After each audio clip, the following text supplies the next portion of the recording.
શ્રી દ્વારિકાધીશ કી જય. આપ સૌને વંદન. ખાસ તો આજે અહીંયા આવવાનું એક મુખ્ય કારણ એ છે કે અમારે 22 ડિસેમ્બરમાં 21 અને 22 ડિસેમ્બર આવા 2 દિવસો હોય છે અને એ 2 દિવસોમાં અમારે બેટ દ્વારિકા સંસ્કૃત પાઠશાળામાં, જેના કદાચ 93 વર્ષથી ઉપર વ્યતીત થઈ ગયા છે ત્યારથી આ સંસ્થા ચાલે છે અને એનું એક વાર્ષિક મિલન હોય છે. એટલે એ વર્ષ ઉપર અમે ત્યાં જઈએ તો આજે ઘટના એવી ઘટિત થઈ છે તો 21-22માં ત્યાં જવાનું હતું. એ પૂર્વમાં હિરેનભાઈનો વિચાર હતો અને ખાસ તો એ પણ હું ચોખવટ કરી દઉં. હું જ્યારે નાનો હતો ત્યારે મને અભ્યાસ હતો નહીં, ધૂન ભજન એ બધું મને કંઈ આવડતું નહીં, પણ હું જ્યારથી પાઠશાળામાં ગયો એમાં હિરેનભાઈના મુખેથી મેં ભજનો ખૂબ સાંભળ્યા. અમારે રાત્રે 3 વર્ષ અમે સાથે ભણ્યા છીએ, એમાં રાત્રે રોજ ધૂન અને ભજન ગવડાવવાનું તો હિરેનભાઈ જ ગવડાવે. એના ઘણા બધા ભજનો મને યાદ છે. હા, એટલે કનૈયા લે મધુરી મોરલી તારી અને આ બધા ભજનો ને ગીતો ને એ જ લગભગ આજથી 15-16 વર્ષ પહેલા અમે બધા વિદ્યાર્થીઓ અહીંયા રોકાવા માટે આવ્યા હતા. અહીંયા કોઈ ગોલધર ગામમાં પ્રતિષ્ઠા હતી કોઈ મંદિરની. અમે અહીંયા રોકાણા. એ સમય દરમિયાન રાત્રે પાર્વતીમાં ત્યાં આવ્યા અને અમે બહાર બેઠા હતા. સત્સંગ એટલો બધો જામ્યો કે રાત્રિના બહુ મોડું થઈ ગયું. છેલ્લે ઠંડી પડતી તેમ અંદર ગયા અને ખૂબ સત્સંગ કરાયો. ત્યારે હું 11મું ધોરણ ભણતો હતો. હા, એટલે એ 11મા ધોરણમાં ભણતો હતો ત્યારથી લઈ ને પછી સત્સંગ કર્યો. પછી મારીનો વિચાર હતો કે પાછો સત્સંગ કરીએ. વચ્ચે એક વખત મારે આવવાનું થયું પાછું, એના પછી 6-7 વર્ષ પછી કે 8 વર્ષ પછી, પણ એ ત્યારે સત્સંગ ન થઈ શક્યો. કોઈ કાર્યક્રમથી આવ્યો તો થોડી વાર હાજરી આપી નીકળી ગયો. પણ આજે 15-16 વર્ષ પછી પાર્વતીમાનો વિચાર હતો તો મને હિરેનભાઈ વારંવાર ઉઘરાણી કરતા કે મહાદેવભાઈ સત્સંગ. એટલે મેં તો એવું જ વિચાર્યું હતું કે આપણે પાર્વતીમાં છે એને તમારે ઘરે બોલાવી લેજો, આપણે પાર્વતીમાં જેના ઉપર કહે ને એના ઉપર સત્સંગ કરશું. એટલે આજે પાર્વતીમાં જે કહે ને હા એના ઉપર આપણે સત્સંગ કરાવીએ. તમારી ઈચ્છા માડી. હા, એવું જ નથી કે આના ઉપર બોલવું. તમારી જે ઈચ્છા હોય, તમારી ઈચ્છા પાર્વતીમાં કયો. મને એવું થયું કે પાર્વતીમાં કે એ વાત ઉપર આપણે સત્સંગ કરશું. જે તમને તમારે જે સાંભળવું હોય ને માડી, તમારી ઈચ્છા હતી તમારે જે સાંભળવું હોય એના ઉપર આપણે ચાલો ને, મને જે અનુકૂળ આવે. બરાબર ને? હા, એક અત્યારે મેં શ્રી જીવ ગૌસ્વામીનું આજે મેં જીવન વાંચ્યું. શ્રી જીવ ગૌસ્વામી એટલે ગૌડીય સંપ્રદાયના એક સૌથી મોટા સંત, ચૈતન્ય મહાપ્રભુના 6 શિષ્યોમાંથી એક શિષ્ય. અને એ એટલા મોટા શિષ્ય કે જેને આ જીવન હરે રામ રામ રામ હરે હરે, હરે કૃષ્ણ કૃષ્ણ કૃષ્ણ હરે હરે નો જપ કર્યો. અત્યારે આ આધુનિક કાળમાં લોકોને એવું થાય કે આ બધા મંત્રો જાપ શા માટે? પણ આ આખું શરીર એવી રીતે નિર્માણ થયેલું છે કે આ શરીર છે એ શરીર બ્રહ્માંડનું રૂપ છે. આ બ્રહ્માંડ જ ગણ્યું. યત પિંડે તદ બ્રહ્માંડે જે કહે છે, આ પિંડ છે એ બ્રહ્માંડ જ છે. બ્રહ્માંડની અંદર અનેક અનંત શક્તિઓ છે. અનંત શક્તિઓનો વાસ આ શરીરમાં પણ છે. આ શરીરના માધ્યમથી માણસ પોતે જ્યાં જવું હોય ત્યાં ઉડી શકે. આ શરીરના જ માધ્યમથી, આ શરીરના માધ્યમથી આજે એ ગૂગલ લઈ લ્યો અથવા બહુ મોટા અમેરિકાના નાસાથી લઈને કોઈ પણ મોટી સંસ્થાઓ કે બહુ મોટા સંશોધન કરનારા જે છે એ બધાના તમે કદાચ હેડ ઓફ ડિપાર્ટમેન્ટમાં જોજો એના તો ઇન્ડિયન જ હશે, ભારત જ હશે. ભારતની ભૂમિમાં શૂરવીરો આપવાની શક્તિ છે, ભારતની ભૂમિમાં વૈજ્ઞાનિકો આપવાની શક્તિ છે, ભારતની ભૂમિમાં આ બધું છે. આજે વૃંદાવનમાં તમે ક્યારે પણ જાઓ, અને વૃંદાવન એવા માટે વૃંદાવનને યાદ કરવું પડે કે રાધા રાણી વૃંદાવનના છે. રાધા રાણીએ વૃંદાવનમાં કૃષ્ણ માટે પ્રતીક્ષા કરી છે. એટલી બધી રાધા રાણીએ પ્રતીક્ષા કરી છે. રાધા રાણી વિશે લોકોએ અફવાઓ પણ ખૂબ ફેલાવી, એટલી બધી ફેલાવી. એ સમયમાં જેનો જન્મ ભાદરવા સુદ 8મના દિવસે થયો, એટલે કૃષ્ણ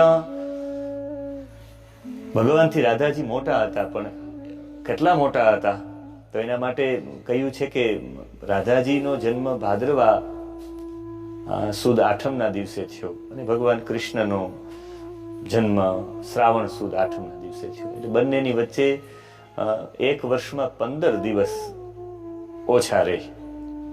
એટલે 11 મહિના અને 15 દિવસ. એટલે એટલા ભગવાન કૃષ્ણ એમનાથી નાના છે. એના 2-3 મતો છે, પણ આપણે એ મતમાં નથી જવું. મૂળ વાત એ કેવી છે કે રાધા રાણી વિશે રાધાજી પાસે એક પોપટી હતી અને એ રોજ માટે એમને કૃષ્ણ કૃષ્ણ એવું રાધાજી બોલાવતા એમની પાસે. કે કૃષ્ણ અને પોપટનું એક સૌથી મહત્વની વાત છે, પોપટ છે ને તમે જેવું બોલાવો એવું જ બોલે. એટલે વ્યાસપીઠ ઉપર બેસનારા હોય એને શુક સ્વરૂપ કહેવામાં આવે છે. શુક સ્વરૂપ એવા માટે શુકદેવ જેવા એમ નહીં. ઘણી જગ્યાએ ક્યારેક કોઈ સંબોધન કરતા હોય, અમારે એક જગ્યાએ એક વ્યક્તિએ સંબોધન કર્યું કે સુખ સ્વરૂપાહ વ્યાસાસને વિરાજમાનાહ પરમ પૂજ્યાહ આદરણીયાહ એમ કરીને સંબોધન કર્યું. તો એક વ્યક્તિએ દુઃખ કર્યું કે સુખ સ્વરૂપાહ એટલે સુખદેવ સ્વરૂપ થોડા, કે સુખદેવ સ્વરૂપ કોઈ થઈ જ ન શકે, આ સંબોધન અહીં ન લગાડવું જોઈએ. પણ ત્યાં શુક સ્વરૂપાનો મતલબ થાય, શુક એટલે પોપટ. પોપટ એટલે પોપટને જેટલું બોલાવો ને, તમે રામ રામ કહ્યું તો રામ રામ જ બોલે, સીતારામ ન બોલે, સેજ પણ વધારો કરીને ન બોલે. શુક સ્વરૂપ એવા માટે કહેવામાં આવે વ્યાસપીઠ ઉપર બેસનારો. વ્યાસપીઠ છે ને બેસનારાને શુક સ્વરૂપ કેવું પડે, એનો મતલબ છે એ શાસ્ત્રોમાં હોય, શાસ્ત્ર અંતર્ગત જ બોલશે, એનાથી વધારે પણ નહીં અને ઓછું પણ નહીં. લોકો જ્યારે કોઈ પણ વાત હોય, કોઈ પણ વાતને ચગાવી દે, કોઈ પણ વાતને રજૂ કરવી હોય તો એ વાતને સારી બનાવવા માટે, એ વાતને લોકોની તાલી પડાવવા માટે, લોકોને રસ પડે, રોચક બનાવવા માટે બીજો બધો એટલો બધો મરી મસાલો ભેગો કરી દેવામાં આવે કે અત્યારે મહાભારતમાં એટલા લોકો આપણે બેઠા છીએ. મહાભારતને રસીલું બનાવવા માટે બીજા બધા લોકો એવો મસાલો ભર્યો છે કે મહાભારતની મૂળ કથાઓ આપણે જાણતા જ નથી.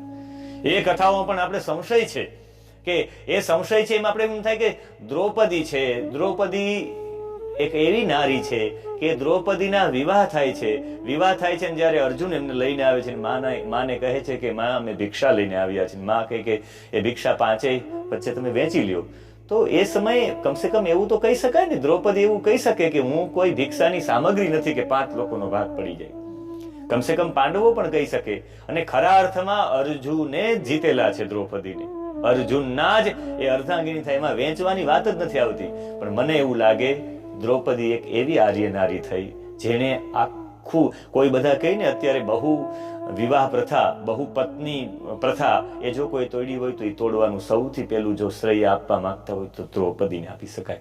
દ્રૌપદી કહ્યું કે એક રાજા, દ્રૌપદી પૂર્વના સમયમાં એક રાજા 3 સાથે વિવાહ કરી શકતા. દશરથજીએ 3 વિવાહ કરેલા હતા, એના પૂર્વના રાજાએ પણ એ બધાએ વિવાહ કર્યા. પણ દ્રૌપદીએ સાબિત કર્યું કે એક પુરુષ 3 સ્ત્રીઓ સાથે લગ્ન કરી તો એક સ્ત્રી પણ 5 સાથે કરી શકે. એ સાબિત કર્યું. ત્યારથી આખી પ્રથા બંધ થઈ. એ એક પ્રકારની ક્રાંતિ છે. એને એક ક્રાંતિ સાબિત કરી દ્રૌપદી. એના સિવાય પણ બીજું, દ્રૌપદીએ એના આધ્યાત્મિક કારણો, એની કથાઓ ઘણી બધી છે કે ઇન્દ્રાણી હતા, એના પતિ ઇન્દ્ર હતા. ઇન્દ્ર 5 ભાગમાં, માર્કંડેય પુરાણમાં કથા છે, 5 ભાગમાં ઇન્દ્ર વેચાઈ ગયા. એને સૌથી મોટા 2 પાપો કર્યા હતા. એક બ્રહ્મ હત્યા, ત્વષ્ટાના પુત્ર વિશ્વરૂપનું મસ્તક કાપી નાખ્યું હતું. અને એક એને સૌથી મોટું પાપ એ કર્યું હતું કે એક અહલ્યા જેવી સ્ત્રીનું ચરિત્ર દૂષિત કર્યું હતું. એટલે બલ, ઐશ્વર્ય, પ્રજ્ઞા એના જીવનમાં જતી રહી. અને જ્યારે પણ તમે કોઈ સ્ત્રી સાથે વ્યભિચાર કરો ત્યારે ચોક્કસ સમજવાનું તમારી પ્રજ્ઞા જતી રહી, તમારી વિશેષ બુદ્ધિ, તમે યાદ ન, જેટલા લોકોની યાદ શક્તિ નબળી છે, જેટલા લોકો બહુ લાંબુ સ્મરણ નથી કરી શકતા, એને ચોક્કસ સમજવાનું કે મારાથી પૂર્વ જન્મમાં આ દોષ થયો છે, સ્ત્રી સાથેનો વ્યભિચાર. આ જન્મમાં આપણે એમ વિચારતા હોય કે મને કોઈ ઓળખી ન શકે, મને કોઈ જાણી ન શકે, પણ ચોક્કસ બીજા જન્મમાં મંદબુદ્ધિના લોકો થાય છે. આ મંદબુદ્ધિના, તમારી પ્રજ્ઞા જતી રહીનું મુખ્ય કારણ છે તમારો માનસિક વ્યભિચાર પણ કહી શકાય. આપણા શાસ્ત્રોમાં ખાસ કરીને હેમાદ્રી નામના ઋષિએ તો આમના પ્રાયશ્ચિત માટે બતાવ્યું છે કે એના માટે પ્રાયશ્ચિત માટે શું કરી શકાય. મારો કહેવાનો ભાવ છે કે દ્રૌપદીએ એ સમયે આ જે ઇન્દ્ર છે, ઇન્દ્રએ આ પાપો કરવાના કારણે માર્કંડેય પુરાણની કથા છે કે જ્યારે ઇન્દ્રજી નીચે આવે ત્યારે ઇન્દ્ર પોતાના દેવતાઓને પ્રાર્થના કરી, મારે પુણ્યશાળી બનવા માટે નીચે જવું છે, મને કોઈ યોગ્ય એવું સ્થાન બતાવો જે સ્થાનમાં હું ગર્ભધારણ કરી અને હું પુણ્ય કર્મ કરીને હું પાછો આવી શકું ઉપર ઇન્દ્રાસન ઉપર. ત્યારે ધર્મરાજાને પ્રાર્થના કરી, ત્યારે ધર્મરાજા એને કુંતીની ડાબી બાજુનું એક અંગ હોય કુંતીના ગર્ભમાં પધરાવે. ફરી એ વાયુદેવને પ્રાર્થના કરે, વાયુદેવ એના આ પેટનું ને આ અંગ હોય ડાબી બાજુનું એ કુંતીના પેટમાં પધરાવે. એનાથી વાયુથી એ ભીમ થાય છે. પ્રથમ ધર્મરાજથી જે પ્રગટ થાય છે, જે અંગ ધર્મરાજાની કૃપાથી કુંતીના પેટમાં જે અંશ જાય છે એટલો અંશ એ યુધિષ્ઠિર થાય છે. પછી નીચેના પગથી લઈને ડાબા અંગમાં પગથી લઈને પગના નીચેના બે ભાગો, ઉપરના બે ભાગો એટલે પેટનો ભાગ, એટલે ભીમનો ખોરાક સૌથી વધારે હતો પેટના ભાગથી હતો ડાબી બાજુના અંગમાં. નીચેના બે અંગો છે માદ્રીના ગર્ભમાં અશ્વિની કુમારોને ખૂબ પ્રાર્થના કરવાથી અશ્વિની કુમારો દ્વારા એ બંને અંગ માદ્રીથી ઉત્પન્ન થયા, એ જ નકુલ અને સહદેવ. જમણી બાજુનું સંપૂર્ણ અંગ એટલે અર્જુને એ ઇન્દ્રએ કુંતીના પેટમાં પધરાવીને અર્જુન થયા. કદાચ ને દ્રૌપદીએ સૌથી વધારે વિશેષ પ્રેમ કદાચ અર્જુનને કર્યો હોય તો એનું કારણ છે અર્જુન જમણી બાજુનું આખું અંગ હતા. આ બીજા બધા ડાબી સાઈડના 4 અંગમાં આવી ગયા. કહેવાનો મારો મૂળ ભાવ એ જ છે કે દ્રૌપદીએ એ સમયે કહ્યું કે મારે, ઇન્દ્રાણી કહ્યું કે મારે પણ સેવા કરવા જાવી છે. તો કે તમે યજ્ઞમાંથી ઉત્પન્ન થઈ શકશો, પણ 5 પતિની સેવા કરો ત્યારે એક પતિની સેવા થઈ શકે. બીજું, એક સ્ત્રીનું સામર્થ્ય કેટલું હોય, એક સ્ત્રીનું સામર્થ્ય કેટલું હોય એ બતાવવા માટે આખું મહાભારતના યુદ્ધના મૂળમાં જોવા જાવ તો દ્રૌપદીજી છે. મારે વાત કરવી છે આજે શુક સ્વરૂપ. વાત હતી કે શુક સ્વરૂપ કહેવામાં આવે પોપટ જેવું જ બોલે, એનાથી વધારે નહીં, એનાથી ઓછું નહીં. આપણે ક્યારેય પણ આ કથાઓના મૂળમાં જ્યાં સુધી આપણે મૂળ ગ્રંથો નથી વાંચ્યા ત્યાં સુધી આપણે એ ગ્રંથોનો ખ્યાલ ન આવે. મૂળ ગ્રંથો વાંચી ન શકો તો કાંઈ નહીં, મૂળ ગ્રંથો વિશે કોઈ પાસે સાંભળવું જોઈએ, ક્યાંક ને ક્યાંક કાર્યક્રમોમાં આપણે સાંભળવું જોઈએ, કંઈ ને કંઈ વિષયો રાખવા જોઈએ. અહીંયા શુક સ્વરૂપ એટલે જરાય વધારે ન બોલે, જરાય ઓછું ન બોલે. અને એ શુક સ્વરૂપ એવા માટે કહેવામાં આવે કે એવું જ બોલે જે ગ્રંથ આધારિત હોય, એનાથી સવિશેષ પણ નહીં, ઓછું પણ નહીં, એટલે મૂળ જ વસ્તુ કહે એ શુક સ્વરૂપ. એમણે એક પોપટ રાખ્યો હતો અને એ જ્યારે પોપટ રાખેલો હતો ને એ શુક સારિકા જેને કહેવામાં આવે, એટલે એ જે પોપટી હતી, બચ્ચું હતું પોપટનું બચ્ચું, એને રોજ માટે કૃષ્ણ કૃષ્ણ સંભળાવે. થોડો સમય થયો પછી રાધાજી પોતે એ પોપટને બોલાવવા માંડી ગયા કે રાધાજી બોલે કે બોલો શ્રી રાધે રાધે, શ્રી રાધે રાધે. હવે એ પોતાના જ નામથી રાધે રાધે બોલાવવા માંડી ગયા. એટલે આજુબાજુના જે ગોપી મંડળના સ્ત્રીઓ હતી એ સ્ત્રીઓએ કહ્યું કે આ તો કૃષ્ણ કરતા પણ મોટા બનવા માંગે છે, કૃષ્ણથી પણ મોટી છે, એટલે પોતાનું જ નામ લેવડાવે. આત્મશ્લાઘા સૌથી મોટો દોષ છે. તમે પોતાની પ્રશંસા કરો તો એ સૌથી મોટું પાપમાં પાપ છે. પોતાનું જ્યારે તમે પુણ્ય ગાઈ બેસો બધા વચ્ચે એટલે પુણ્યનો વિભાગ થઈ જાય, બધાની વચ્ચે પાપ ગાઈ બેસો એટલે પાપનો વિભાગ થઈ જાય. એટલે હિંમત વાળો વ્યક્તિ એના પાપો એના ધોવાઈ જાય જે જાહેરમાં પોકારે. એક જ સેકન્ડમાં ઓલો જેસલ જગનો ચોલટો, એક જ સેકન્ડમાં પરિવર્તન થઈ ગયું. જાહેરમાં જેટલા પાપો હતા સ્વીકાર લીધા. આપણે શું એવું માનવામાં આવે જેટલા લોકોના મસ્તકો કાપી શકતા હોય એ કઈ ઝંઝાવાત આવે સમુદ્રમાં ને એ શું ડરી જાય? આપણે એમ થાય કે એ ડરી ગયો છે, એ એનું હાલક ડોલ થતું, હું મરીશ તો સાથે આ મરશે, બધા તોરલ ને બધા મરશે. પણ નહીં, મહાપુરુષોનો થોડી ક્ષણ માટેના મહાપુરુષો હોય ને એની ઓરા કામ કરતી હોય. મહાપુરુષો બોલે નહીં. આજે પણ ઘણા બધા મહાપુરુષો એવા છે તમે એની પાસે બોલી ન શકો, એની એટલી બધી ઓરા હોય. એટલે કહું કે આખું છે ને બ્રહ્માંડ, આખું બ્રહ્માંડ છે આની અંદર. એટલી બધી અનંત શક્તિઓ છે કે એની કોઈ સીમા નહીં. તમે જેવું વિચારો છો એ વિચારોના આંદોલનો તમારા શરીરમાંથી બહાર નીકળે, તમારા કંપનો તમારા શરીરમાંથી બહાર નીકળે. એટલે હંમેશા માટે આપણી સંસ્કૃતિએ વિચાર્યું છે કે આપણે દિવસના જે કર્મ કંઈ કરતા હોય ત્યારે તમે રાત્રિના પણ શું ત્યારે તમારું મગજ તો ચાલતું જ હોય, તમારા મનમાં વિચારો તો ચાલતા જ હોય. આ મન સતત પ્રવૃત્ત હોય. સવારમાં ઉઠીએ એ મન ઉપર પડેલા આઘાત અને પ્રત્યાઘાતો દૂર કરવા માટે આપણે સવારમાં સ્નાન કરીએ છીએ. હું તો કહું સ્નાન કર્યા વિનાનું છાપું પણ ન મચાય. હું તો કહું સ્નાન કર્યા વિનાની કોઈ પદ્ધતિ ન કરાય. કારણ કે તમારા મન ઉપર રાત્રિના સમયના જે આઘાત અને પ્રત્યાઘાતો મન ઉપર થયેલા હોય એટલે એ કાર્ય તમે સ્ફૂર્તિ સાથે અને બહુ ચકાસણી પૂર્વક કરી જ ન શકો. લોકો સવારમાં જાગે ઉઠે ને પાણીની બોટલ લેવા જાય તો બીજું કંઈક લેવા જાય, ફ્રીજમાં ખોલવા જાય તો બધું પડી જાય હાથમાંથી. એનો મતલબ છે મન ઉપર એ અસર થયેલી છે. તમારું કોઈ સ્વજન ગુજરી જાય ને તમને સમાચાર મળે, જોજો સાંભળવા જેવું છે. તમારા કોઈ સ્વજન ગુજરી જાય ને તમને કોઈ સમાચાર આપે કે આ તમારા ગુજરી ગયા છે, અમુક લોકો બેભાન થઈ જાય, અમુક રડવા માંડે, અમુક ધ્રુજવા માંડે, અમુકને કંઈક થવા માંડે. આવું થવાનું કારણ શું? એનો મતલબ છે તમે આના દ્વારા શ્રવણ કર્યું. શ્રવણની સીધી અસર મન ઉપર છે. નાનું બાળક હોય, પપ્પા મમ્મી એને કંઈ ભણાવવામાં નથી આવતું તો એ બોલી ક્યાંથી શકે? શ્રવણ. આ એક જ વસ્તુ છે, તમે અહીંયાથી નાખશો ને તો અહીંયાથી નીકળશે. અહીંયા કોઈ દિવસ નાખશો ને જીવનમાં અહીંયાથી નીકળશે નહીં. એનો મતલબ અહીંયાથી સારું લઈ આવવું તો અહીંયાથી સારું પ્રવેશ કરાવવું જ પડે. એટલે આપણી સંસ્કૃતિમાં કથાઓ એટલી બધી લખી નાખી કે એની કોઈ સીમા નહીં. મને એક કોઈ વ્રત બતાવશે જે વ્રતમાં કથા ન હોય? મોરાકતનું વ્રત કથા છે. કદાચ ને તમે એના પછી ઓલું ફૂલ કાજણીનું વ્રત કથા છે. સાકરિયા સોમવારનું વ્રત એમાં કથા છે. એકાદશીનું વ્રત કથા છે. એક પણ વ્રત કેવું નહીં જેમાં કથા ન હોય. તમે માનશો નહીં, યજ્ઞ પછી પણ કથા હોય. યજ્ઞ સવારના જેટલા પણ આપણા શાસ્ત્રોમાં જુઓ તો દરેક જગ્યાએ યજ્ઞનું કોઈ સત્ર હોય તો સવારમાં યજ્ઞ ઋષિઓ કરે, એના પછી બપોરના સમયમાં એ જ્ઞાન સત્ર કરે, ચર્ચા કરે કે શું થવું જોઈએ, શું ન થવું જોઈએ. અને આ ચર્ચામાંથી અર્ક નીકળે.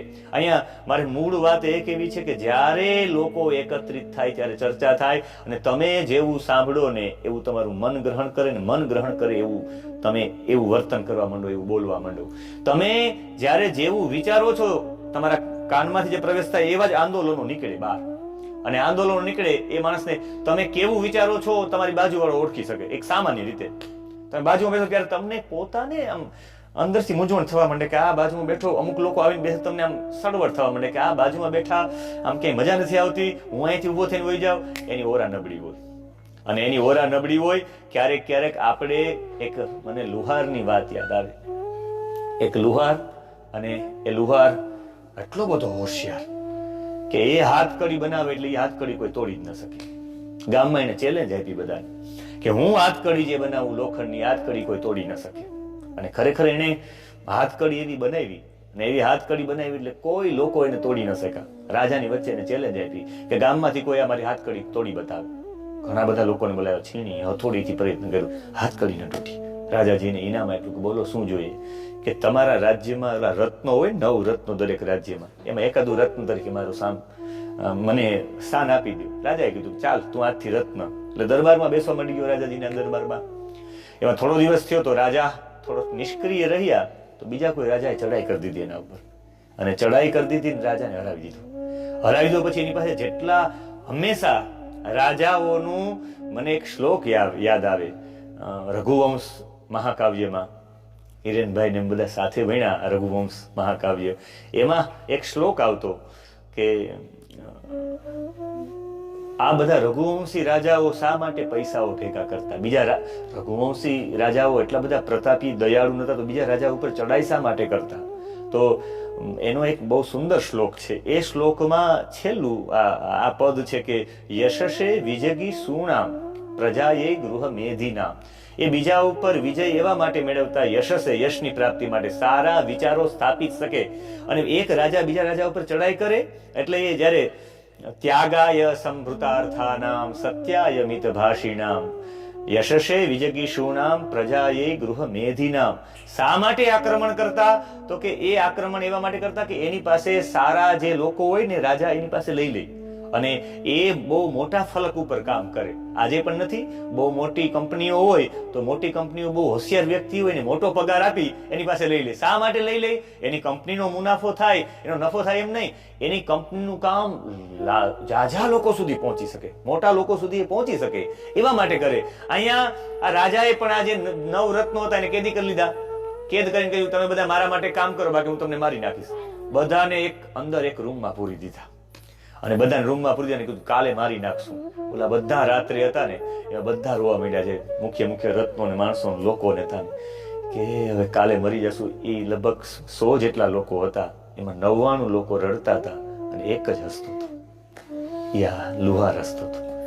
બધાએ કીધું તું કેમ હસી? ખાલી કે આપણે મારી નાખશે. કે હું લુહારનો દીકરો છું, હું નાનો ને મોટો આમાં છું, હું સવારમાં હાથકડી તોડી નાખીશ.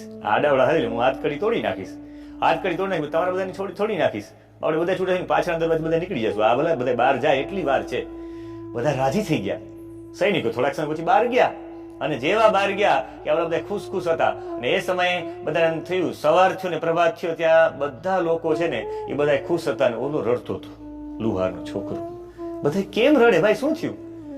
કે આ હાથકડી મારી છે, મારી બનાવેલી, પોતાની બનાવેલી હાથકડી કોઈ તોડી ન શકતા. આ જે મને હાથકડી પહેરાવવામાં આવી ને મારી જ બનાવેલી છે, મારી બનાવેલી હાથકડી હું તોડી નથી શકતો, એનું મનનો દુઃખ છે. આનો સાર એટલો જ છે, આપણે ઊભી કરેલી હાથકડીમાંથી આપણે બહાર નથી નીકળી શકતા. આપણે આપણું ઊભું કરેલું છે ને એમાંથી હું ભાઈ માવો ન મૂકી શકું. આપણે બનાવેલી હાથકડી છે, બાકી છૂટે શું નહીં. હા, હું આમ ન કરી શકું. આપણે બનાવેલી હાથકડી છે, કોઈ દિવસ છૂટવાની જ નથી. આપણે ઊભું કરેલી વસ્તુ છે એટલે આ છૂટવાની નથી. જો તમને કોઈ નિયમ આપ્યો છે, તમારા કોઈ ગુરુજીએ નિયમ આપ્યો છે, તમારા કોઈ મિત્રએ નિયમ આપ્યો છે, તમને કોઈ સ્કૂલમાંથી શિક્ષકે નિયમ આપ્યો છે કે આમ કર બેટા, અને આપણે જો ક્યારેક તમારા કારણે નહીં થાય ને તો આપણે શું વિચારશું, એ તો ઓલા કીધેલું હતું ને, ન થયું તો કઈ વાંધો નહીં. પણ તમે જ કીધેલું હોય કે હું પાર્વતીબા 7 વાગે તમારા ગામમાં આવી જાય ને એ ન આવું ને, મારી પોતાની સાંકળ છે, એ તૂટે જ નહીં. પોતાના મનમાં ઊભું કરે છે. આવી સાંકળોથી આપણે ઘણી બધી સાંકળોથી બંધાયેલા છે.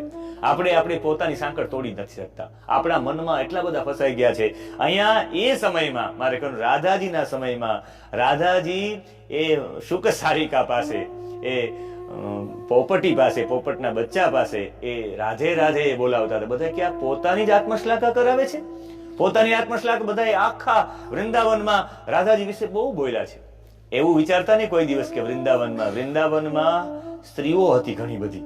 આ ગ્રંથમાં છે, રાધા રસ સુધા નિધિ નામના ગ્રંથમાં ઉલ્લેખ છે કે 2 સ્ત્રીઓ રાધાજી વિશે નબળું બોલતી, કે એ છોકરી સાવ લંપટ છે, કારણ કે કોઈ છોકરા સાથે ફરે છે, કૃષ્ણ સાથે ફરે છે, આમ છે, એના સંબંધો આવા છે. ખૂબ બોલ્યા છે રાધાજી વિશે. અને એ દુષ્પ્રચાર કરવા વાળા જાજા લોકો હોય છે. સદપ્રચાર કરવા વાળા જેટલા ઓછા છે ને. અત્યારે મૂળ વાત એ છે, મને હમણાં એક ભાઈએ પ્રશ્ન પૂછ્યો કે એટલા સમયથી આ બધા કથાકારો છે એ કેટલી બધી મહેનત કરે છે. મને કે એટલા બધા કથાકારો, એટલા બધા સારી સારી સંસ્થાઓ, એટલા બધા ધર્માચાર્યો, એટલા બધા વિદ્વાનો, એટલા બધા સંતો, એટલા બધા તપસ્વીઓ આ બધું કરે તો આ ફેરફાર કેમ નથી થતો? એટલા બધા લોકો કામ કરવા જોઈએ. મને મારી આ હાટીનામાં એક ભાઈએ, બહુ તત્વચિંતક છે, ભાઈએ મને પ્રશ્ન પૂછ્યો કે ફેરફાર કેમ ન થવો જોઈએ? તમે થોડીક ભૂલ ખાવ છો. જેટલા સદપ્રચાર વાળા છે એનાથી વધારે દુષ્પ્રચાર વાળા છે. દુષ્પ્રચાર વાળા એટલા બધા છે કે સદપ્રચારનું દેખાતું નથી. ગામમાં સારા લોકો હોય પણ નબળા લોકો જાજા હોય તો એ ગામની ગણતરી સારા લોકોના ગામમાં થતી જ નથી. જુગાર રમવા વાળા 3 જ લોકો હોય, એ ગામના પાદરમાં અહીંયા બેસીને જુગાર રમતા હોય, ત્યાંથી નીકળવા વાળા લોકો કે આ ગામ જુગારી જ છે.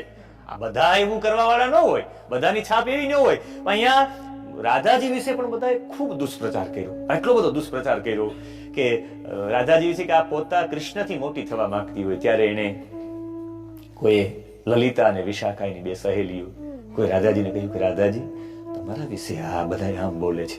ત્યારે રાધાજીનો હું એવા માટે રાધાજીના ચરિત્ર ઉપર આ બોલવા માંગુ છું. 2-5 વાતો એવા માટે બોલવા માંગુ છું કે રાધાજી છે ને એક એવું પાત્ર છે. મેં બ્રહ્મ વિવર્તક પુરાણમાં અને પદ્મ પુરાણના પાતાલ ખંડમાં રાધાજી વિશે લખ્યું છે. શિવ બોલ્યા છે કે હે દેવી પાર્વતીજીને બોલ્યા છે શિવજી કે રાધાજી છે ને એ તમારાથી પણ મહાન છે. એવું પાર્વતીજીને ભગવાન શંકરજી ભોળાનાથ એવું કહે. શા માટે? તો એને કહ્યું કે તમે જે પાત્રને પસંદ કરતા હોય અને એનું સુખ જેમાં હોય, એના સુખનું ધ્યાન રાખવામાં આવે, એનું જ સુખ, અને એના સુખનું ધ્યાન રાખવામાં આવે. ત્યારે ભગવાન ઉદ્ધવ જયારે આવ્યા ને ત્યારે ઉદ્ધવ અને રાધાજી વિશેનો સંવાદ છે રાધા સુધા નિધિમાં.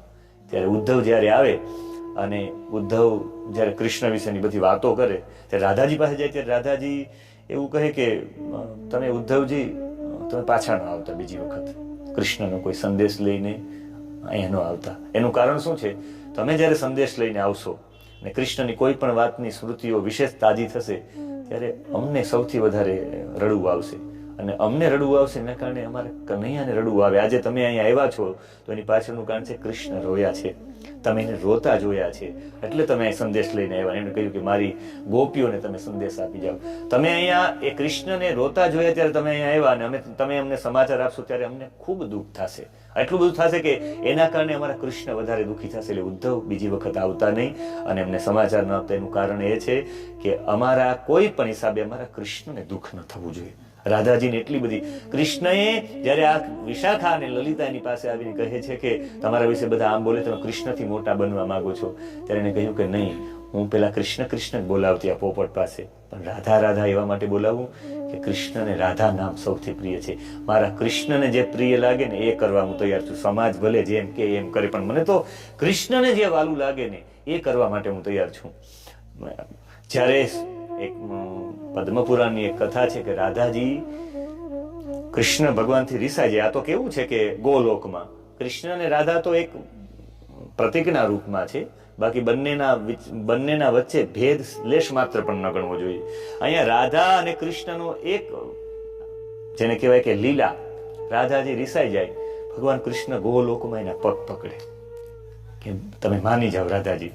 અને આ ભગવાનના પ્રિય સખા જેનું નામ શ્રીદામા, સુદામા નહીં શ્રીદામા, એ નાની લીલામાં પણ જ્યારે વ્રજ લીલામાં પણ શ્રીદામા સાથે જ હતા. શ્રીદામાએ જોયું કે મારા પ્રભુ પગમાં પડીને આજીજી કરે. જ્યારે સેવક એને જ કહેવાય કે એના સેવ્ય હોય ને એનું લેશ માત્ર પણ ખોટું ન સહન કરી શકે. એ કદાચ એના માટે કોઈ સેના સાચા સેવ્ય એ જ કહેવાય કે એના માટે તમારા ઈષ્ટ જો કૃષ્ણ હોય ને તો કૃષ્ણ વિશે કોઈ પણ બોલે તો સાચો ભક્ત એ જ છે કે કૂદી પડે. તમે જો એ સાંભળી રાખો એનો મતલબ છે તમારા ઈષ્ટ છે જ નહીં. તમારા ઈષ્ટ હોય તો હમણાં જ મેં એક વાત કરી કે સુરતમાં એક જગ્યા ઉપર એક જ વ્યક્તિ આમ વાત કરી, આમ હું એના ઘરે ગયો, એને ત્યાં પધરામણીમાં હતો, મેં એમને કીધું કે એક પણ શબ્દ બોલતો નહીં હવે બોલીશ તો લાફો એક જ મારીશ. એ કે હું અહીંનો ડોન છું. મેં તું ડોન હોય તો તું તારા ઘરનો, બાકી તું જે સંપ્રદાય સાથે હોય, તું જેની સાથે જોડાયેલો હોય એ તને મુબારક છે, બાકી તું અમારા દેવતાઓ વિશે એક પણ શબ્દ તું બોલતો નહીં. એનું કારણ છે કે એ કોઈ ઝઘડો કરવાની વાત નથી, પણ તમારા ઈષ્ટ પ્રત્યે તમારી પ્રીતિ કેટલી છે. આમ તો નિયમ છે કે તમારા ઈષ્ટ વિશે કાં તો કોઈ નબળું બોલે તો સાંભળવું નહીં, કાં તો એ જગ્યાને છોડી દેવી, કાં તો તમારે વિરોધમાં ઉતરી જવું પડે. કોઈ તમારા ઈષ્ટ વિશે એમ બોલે ત્યારે જ્યારે ભગવાન શ્રી કૃષ્ણ છે એ કૃષ્ણ રાધાજી વિશે બધા ખૂબ બોલ્યા. રાધાજી વિશે જ્યાં સુધી બધા લોકો બોલ્યા ત્યાં સુધી રાધાજી એક પણ શબ્દ બોલ્યા નહીં. પણ જો કોઈ કૃષ્ણ વિશે બોલે રાધાજી પાસે તો રાધાજીને લેશ માત્ર ન ગમે. એક ઘટના એવી છે કે ભગવાન શ્રી કૃષ્ણ જતા રહ્યા મથુરા, પછી તો ભગવાન દ્વારિકા જતા રહ્યા.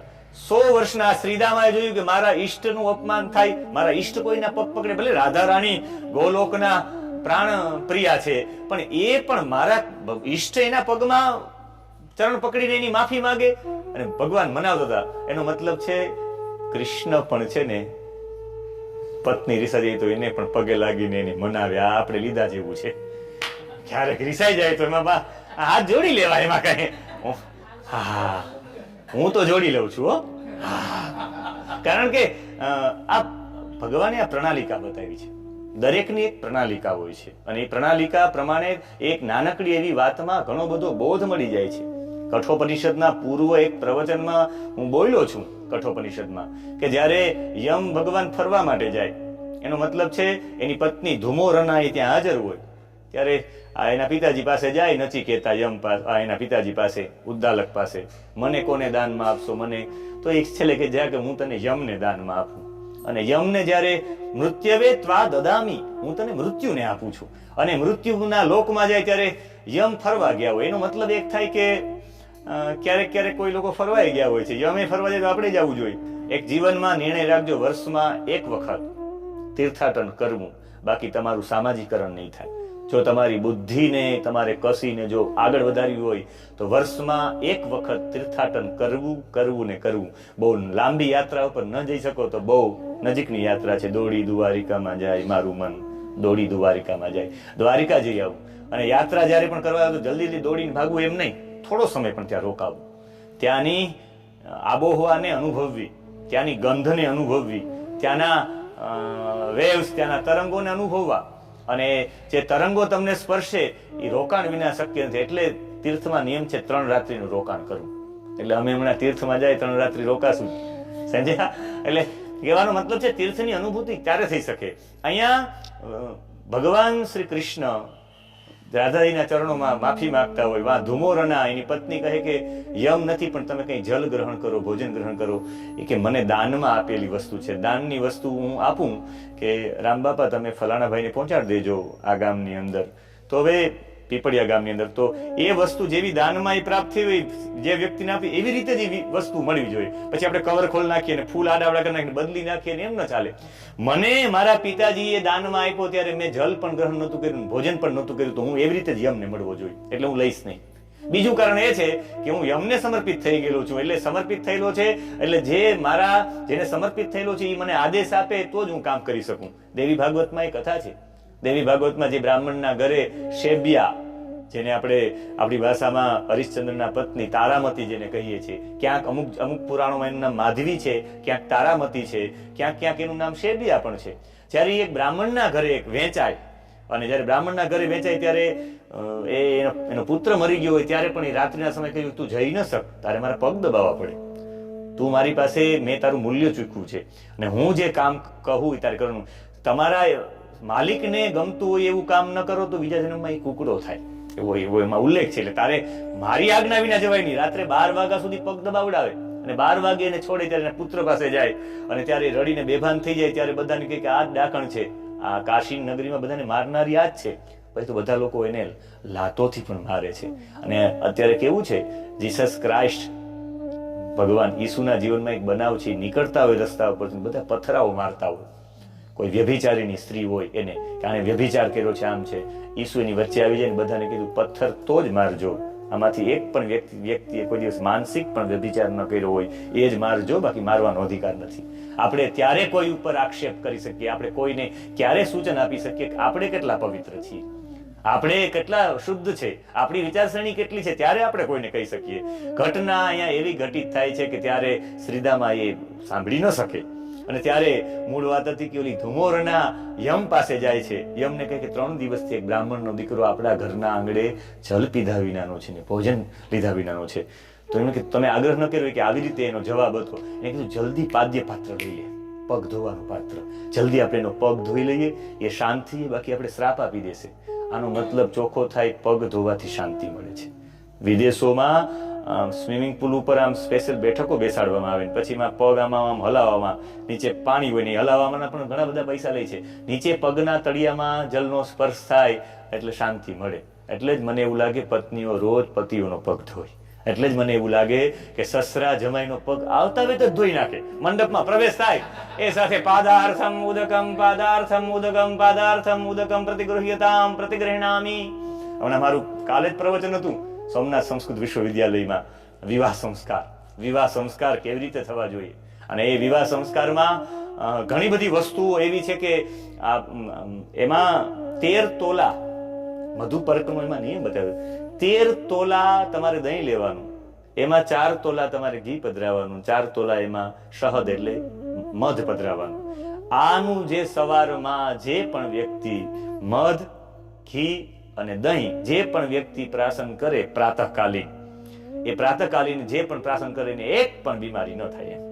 કારણ કે પેટનો આખો વાયુ પ્રવાહ આખા પેટથી જ બધા રોગો થાય છે. પેટ ચોખ્ખું રાખવા માટે સૌથી મોટી દવા હોય તો આ એ લગ્નમાં આપણે બતાવીએ જમાઈને કે જમાઈ રાજા ઉપયોગ કરજો, પણ આ થોડા કરે. હે કે અમે તો બહાર જઈને તો અમે ધોરાજીમાં ભૂંગરા બટેટા ખાઈ આવશું, બાકી આ નહીં એમ. એટલે ટૂંકમાં ભૂંગરા બટેટા પણ ખાવા જોઈએ, પણ આનો ઉપયોગ તો થવો જ જોઈએ એમ.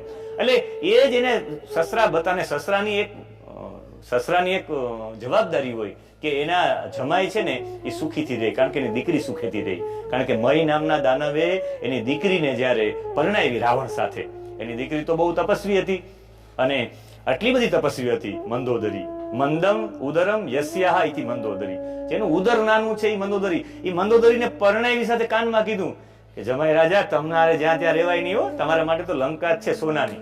એટલે સોનાની લંકા તરફ એને સસરાએ મોકલ્યા હતા. કહેવાનો મતલબ એ છે કે જ્યારે આના ચરણોમાં પડી જાય અને ત્યારે શ્રીદામા જોઈ ન શકે. શ્રીદામા એ સમયે રાધિકાજીને શ્રાપ આપે ગોલોકમાં. શ્રાપ આપે કે તમે મારા પ્રભુ પાસે આજીજી કરાવો છો. આને કહેવાય સાચો બંદો, ભગવાનનો ભક્ત. મારા પ્રભુ પાસે તમે આજીજી કરાવો છો, જાઓ હું તમને શ્રાપ આપું છું, તમારે પૃથ્વી લોક ઉપર જઈ અને પ્રભુથી 100 વર્ષ સુધી તમારે વિયોગમાં રહેવું પડશે. અત્યારે એ તમે એના વિયોગમાંથી ન રહો એટલે તમને વારંવાર મનાવે છે. હું તમને શ્રાપ આપું, તમારે 100 વર્ષ પૃથ્વી લોક ઉપર જઈને વિયોગમાં જવું પડશે. એટલે પછી તો આમને પણ શ્રાપ આપ્યો કે ભાઈ તારે પણ પૃથ્વી પર લઈ જઈને તારે પણ મનુષ્ય લોકમાં જવું પડશે. એ શ્રીદામાં પણ એ રૂપ લઈને આવ્યો. મૂળ કહેવાની મતલબ છે આ શ્રાપ શ્રીદામાં આપ્યો એની પાછળનું કારણ કે એ કોઈ પણ વ્યક્તિને શ્રાપ આપી શકે. હા, ગાયત્રીને શ્રાપ આપ્યો છે વિશ્વામિત્રએ. વિશ્વામિત્ર, વશિષ્ઠ, બ્રહ્મા વશિષ્ઠ વિશ્વામિત્ર શાપાદ વિમુક્તા ભવ, એ શ્રાપમાંથી ચંડીને માં જગદંબાને શ્રાપ આપી દીધો. આનો મતલબ છે કોઈ પણ સામાન્ય વ્યક્તિ જ્યારે એના પોતાના ઈષ્ટનું, પોતાના સ્વાભિમાનનું, પોતાના દેશનું અપમાન થાય તો એને ચોક્કસ જાગવું જ જોઈએ. હું તો કહું કે જ્યારે મોહમ્મદ બખ્તિયાર 250 લોકોને લઈને એ નાલંદા અને તક્ષશિલા ઉપર આક્રમણ કરે, આપણા 11,000 લોકો ત્યાં બેસીને એમને સાંભળતા રહી, તો સૌથી મોટી દુઃખની વાત છે. કનૈયો તો એને પ્રેમ કરે કે જે કનૈયાઓ વીર પુરુષોને પ્રેમ કરે. મેં હમણાંના કોઈ વક્તવ્યમાં મેં જણાવ્યું હતું, કોઈ વાંધો નહીં, મોબાઈલ પણ ચાલુ કરજો, એ સાંભળે, એમાં કોઈ વાંધો નહીં, આમાં આમ જ રહેવું જોઈએ ને આમ જ હોવું જોઈએ ને તેવું જોઈએ ને એવા નીતિ નિયમો કાંઈ નહીં, પ્રેમથી. આ તો મારે કેવું છે કે પાર્વતી માં છે, એ પાર્વતી માં એ વિચાર કર્યો, મેં કીધું ઓલા પાર્વતી માને તો કઈ સંભળાવું, ઓલા મહાદેવ છે એ પાર્વતી માને સંભળાવતા કથા, પાર્વતી માં જયારે કહે ત્યાં સંભળાવતા. મેં કીધું હું એકવાર તો પાર્વતી માને સંભળાવું, ઓલા મહાદેવ જો સંભળાવતા હોય તો મને એવું થાય કે એકાદી વાર તો હું સંભળાવું. એટલે એમાંય 16 વર્ષ, ઓલું 12 વર્ષે એક તપ સિદ્ધ થઈ જાય. તો 12 વર્ષે એક તપ સિદ્ધ થઈ જાય, 13મા વર્ષે સિદ્ધ થઈ, તો મને 16 વર્ષ થઈ ગયા. આપણા જીવનમાં જોજો 16 સંસ્કાર છે મારી, 16 સંસ્કાર છે ને 16 સંસ્કાર એ બીજું કોઈ નથી. સંસ્કાર માટે ચરકે કહ્યું છે કે સંસ્કાર કોને, સંસ્કારો હિ ગુણાંતઃ આધાનમ ઉચ્યતે. આ ચરક સંહિતાની વ્યાખ્યા છે કે સંસ્કાર કોને કેવા, તો ગુણારાંતઃ આધાનમ ઉચ્યતે, જ્યાં તમારા દુર્ગુણોને હટાવી અને ત્યાં સદગુણોનું સ્થાપન કરવામાં આવે એને સંસ્કાર કહેવાય. અને આપણા મનુષ્યના જીવનમાં આપણી પારસ્કર ગુહ્ય સૂત્ર આધારિત આપણી ભારતીય વૈદિક સંસ્કૃતિ અનુસાર 16 સંસ્કાર છે. સંસ્કાર એટલે માણસના મનુષ્ય જીવનને 16 વખત બદલવાનો પ્રયત્ન, 16 વખત બદલવાનો પ્રયત્ન થાય. વારંવાર જ્યારે જીવ આવવાનો થાય ત્યારે એના પર સંસ્કારોનું આધાન થાય. એ જીવનું નવું નિર્માણ કરવા માટે પૂર્વજન્મમાં એને જે પાપો કર્યા હોય, પણ જ્યારે કોઈ એને આધાન કરવા માટેનો પ્રયત્ન કરી, જીવને બોલાવવા માટેનો પ્રયત્ન કરે, ત્યારે 90 દિવસ સુધી સ્ત્રી પ્રાર્થના કરે, 90 દિવસ સુધી પ્રાર્થના કરે કે મારે ત્યાં એક સુંદર એક બાળક ઉત્પન્ન થાય. 90 દિવસ સુધી સ્ત્રીઓએ એનું વ્રત કરવું પડે. 90 દિવસ પછી જયારે આધાન થાય એટલે પહેલો સંસ્કાર, મારે એ પૂર્વજન્મનો ભલે પાપિષ્ટ હોય, જીવાત્મા હોય, પણ અહીંયા આવે ને તો એના પર સંસ્કારો પડે. હવે એ જેવું ગર્ભાધાન થાય ને 2 જ મહિના થાય, 3જો મહિનો ચાલુ થાય એટલે પુંસવન સંસ્કાર થાય. પુમાન સુયતે ઇતિ પુંસવન. એ બાળક થાય, બાળક ઉપર સંસ્કારો પડે એટલે પુંસવન સંસ્કાર છે. 10 બ્રાહ્મણાન, 10 બ્રાહ્મણોને ભોજ ઈષ્ય એવો સંકલ્પ 10 બ્રાહ્મણોને જમાડવા પડે. પુંસવન સંસ્કાર કરો ત્યારે તમારે ત્યાં તો ઘણા જમી જશે મારી. એટલે પુંસવન સંસ્કાર છે ત્યારે એ સમયમાં પણ એના મંત્રો છે. દેવસ્યત્વા સવિતુઃ પ્રસવેશ્વિનોર બાહુભ્યામ પુષ્ણો અસ્તાભ્યામ. એ જમણા નાકથી વડલાનું મૂળ અને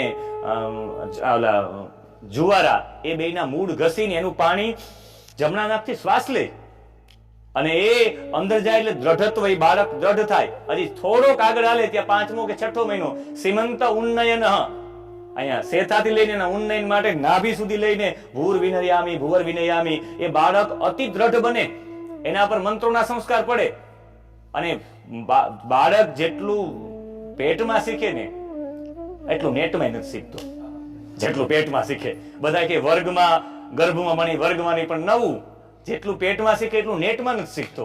એટલે પેટમાં બાળક ઉપર જોજો, ગ્રહણ કરવાની શક્તિ સૌથી વધારે બાળકની ગર્ભ સમયે હોય છે. ગર્ભમાં જેટલું એ ગ્રહણ કરી શકે એટલું બહાર ન કરી. એનાથી બહાર આવે તો એનાથી થોડીક યાદ શક્તિ ઓછી થાય, એનાથી ભાઈ થોડોક મોટો થાય થોડીક યાદ શક્તિ ઓછી થાય, એનાથી થોડોક મોટો થાય યાદ શક્તિ એનાથી ઓછી થઈ જાય, થોડોક મોટો થાય એનાથી યાદ શક્તિ ઓછી જાય, અને પછી હાવ મોટો થાય ને પછી કે હવે અમારા બાપાને મારી ભૂલી જાય, યાદ નથી રહેતું, આ યાદ શક્તિ ઓછી. નાનપણમાં સૌથી ગર્ભમાં સૌથી વધારે યાદ શક્તિ હોય ને મોટી ઉંમરે ભૂલી જવાય. મારે હઠીસિંહ રાયજાદાને યાદ કરવા પડશે, કેશોદનો એ બંદો એમ કહી શકાય. હઠીસિંહ રાયજાદા એક સમયે બધા કચ્છમાંથી ને ઉત્તર ગુજરાતમાંથી ને બધા લોકો આવ્યા. દુષ્કાળ પડ્યો તો 2 વર્ષ સુધી. કોઈ પાસે અન્નનો દાણો હતો નહીં, પીવાનું પાણી હતું નહીં. બધા બાપુ પાસે આવ્યા. બાપુ કે ગૌ બ્રાહ્મણ પ્રતિપાલ છો, અમારી ગાયો સાચું. 800 ગાયો હતી. 800 ગાયો હતી ને 800 ગાયો એને સાચવી. અને એને ત્યાં બધું પૂરું થવા માંડ્યું. ત્યારે એને ખોડિયાર માતાજીને પ્રાર્થના કરી કે માં, હું તને પ્રાર્થના કરું છું, મારી લાજ રાખજે. આમાંથી એક પણ ગાય મરવી ન જોઈએ. કાં તો વરસાદ વહેલો થઈ જાય, કાં એવી તું કોઈ પણ રસ્તો કાઢ કે આ થવું જોઈએ.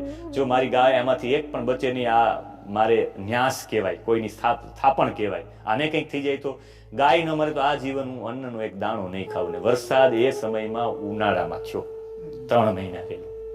અને બધું હરિયાળું થઈ ગયું ને બધું થઈ ગયું. પછી અન્નની આંખડી તો લઈ દીધી. અન્ન કોઈ દિવસ ખાધું નહીં. પણ એક દિવસ બધા દીકરાઓને બોલાવીને કીધું કે હાથ બાંધી દો ભાઈ. કે કેમ? કે કદાચ મારી ઉંમર મોટી છે હું ભૂલી જાઉં, મારાથી અન્ન ખવાઈ જાય તો મારી પ્રતિજ્ઞા તૂટી જાય, મારા હાથ બાંધી દેજો. અને છેલ્લે એને કહ્યું કદાચ હું મરી જાઉં ને પછી મારી સ્મશાનની મારી અર્થી હોય ને એ મારા સબની ઉપર મુખમાં લાડુ, છાતી ઉપર ને લાડુ મૂકવો પડે. એ લાડુ મૂકતા નહીં, બાકી મારી પ્રતિજ્ઞા તૂટી જશે. હું મરવા સમયે પણ મારી પ્રતિજ્ઞા ન તૂટે. આવી નિષ્ઠા. એટલે અહીંયા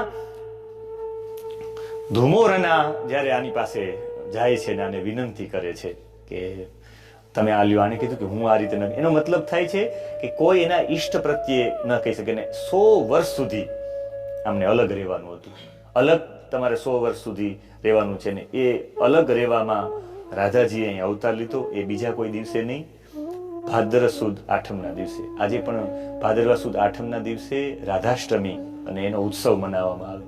માણસો બહેનો છે ને એ રાધાજીની પૂજા કરે. રાધાજીના મંત્રો પણ છે. ખાલી રાધાજીનું ચરિત્ર અથર્વવેદમાં છે, ઋગ્વેદમાં છે, ભાગવતજીમાં છે. રાધયોપનિષદ નામના ઉપનિષદમાં છે. ઉપનિષદમાં, વેદમાં, બધામાં રાધાજીના વિશે મંત્રો છે. રાધાજી એટલે ભગવાનની આહલાદીની શક્તિ. આપણી અંદર પણ એક આનંદ પ્રગટ કરવા વાળી એક શક્તિ હોય ને. મારો કહેવાનો ભાવ એ છે કે અતિશયોક્તિ હું ક્યાંક કરતો હોય, પણ અતિશયોક્તિમાં ભગવાનને વીર પુરુષો બહુ પ્રિય છે, અતિ પ્રિય છે. એમ અહીંયા ભગવાન રાધાજીથી 100 વર્ષ ભગવાનને અલગ થવાનું હતું. હવે એ અલગ થવાનું હતું. રાધા રાણી સાથેની ભગવાનની પ્રથમ મુલાકાત ભાંડીર વનમાં થઈ. અને ભગવાનની છેલ્લી મુલાકાત પણ રાધાજી સાથે ભાંડીર વનમાં થઈ. ભાંડીર વનમાં એક સમયે ભગવાન શ્રી કૃષ્ણ ગાયો ચરાવવા માટે હતા. ત્યારે ગાયો ચરાવતા હતા ત્યારે એકદમ મોટો ઝંઝાવાત આવ્યો. અને એ ઝંઝાવાત બીજો કોઈ હતો નહીં, એ રાધાજી હતા.